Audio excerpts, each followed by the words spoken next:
Parang yan, harvest ng patola. Yan, medyo yan. Oh, ang dami na.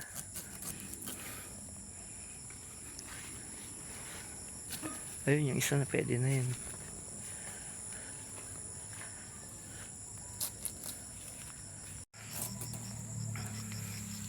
Ang alangan.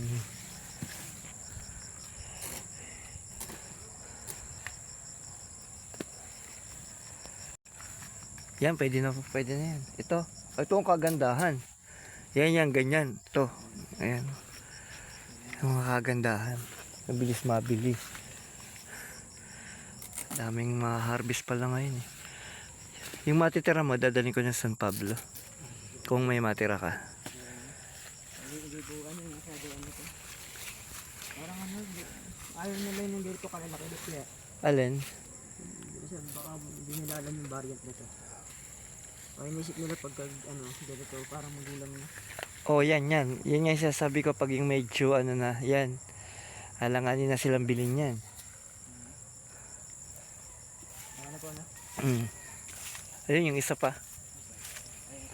Ayun sa dulo. Ah, ito pa oh. Madami pala yan. Madami. Hindi, huwag muna. Yan. Okay yan. Ganyan talaga siya. Ito eh. Ito oh. Pwede pa ito. At saka yung isa na yun, mahaba na yan. Ginalingan yung pagkagata. Oo, baka nga. Kasi yung ano nyo dyan eh. Hindi mangingipit na din yun. Pag ano.